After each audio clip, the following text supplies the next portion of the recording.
Have your wits about you or at your wits end to supersize and grow your business. Share Horne-Ellstrom here.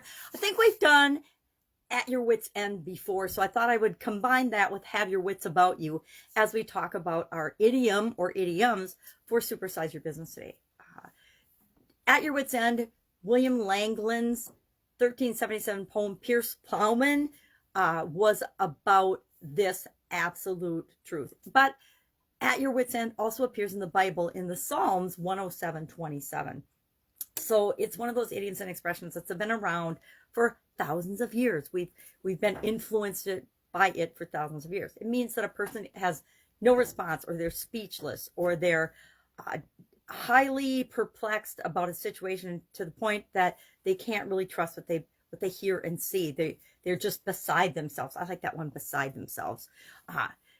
But to have your wits about you means that you're pretty much ready for anything. You're ready to think clearly, quickly, and make decisions and choices that are important for the situation. Now, yesterday we talked about different decision-making tools and how important it is that we have processes and ways of making decisions and choices faced with difficult and challenging situations. Because if you've been a business owner for any amount of time, you have undoubtedly encountered lots of different trials and tribulations and challenges, and how you handle those shows people and actually demonstrates to people more about who you are as a leader than anything else that you do. As a leader, it's always ultimately your responsibility to make sure that you're moving toward your vision and that you know what the next step is going to be. Now, it doesn't mean you have to decide that on your own. A lot of times we have coaches, consultants, advisory boards, we have plans that we're following. We have goals and objectives we're moving toward.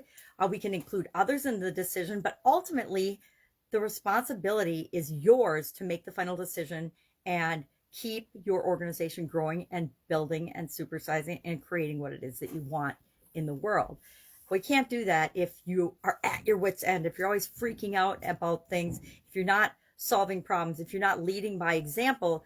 You will be at your wits' end, but people don't follow people who are at their wits' end. People follow people who have their wits about them, who have their emotions in check and their composure. It doesn't mean we're not passionate about things, but it does mean that we behave in a way that people understand and expect as well as accept. That's how people stick with us as we build and grow our business.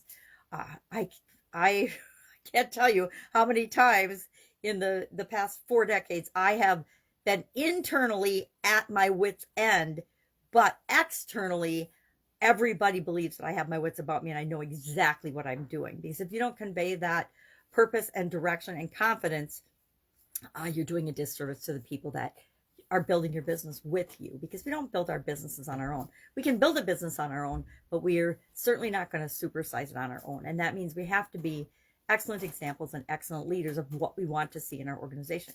We don't want to ever be freaking out, because guess what? Then we're creating a whole lot of other people that will freak out in different types of situations. And that's usually not the best way to do anything, right? There's always a solution to any problem that comes up. There's always multiple solutions to any situation or problem that comes up. Just ask some of your friends in business how they've been handling COVID. Everybody's been handling it differently, but a lot of people have been handling it. Sure, a lot of people didn't handle it and went out of business, but we're working with the people that are working with the situation and making it come out in their favor.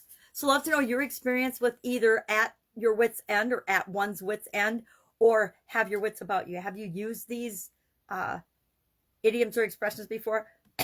I think of a couple of occasions where I've encouraged people that reported to me or worked with me to get their act together or have their wits about them, because what they were doing was impacting other people in their organization. All right. Have an awesome day. Have a great Sunday. I will be with you tomorrow with another interesting idiom. What does it mean? Where does it come from? And how might you use it to build and grow your business right now? Have a great day.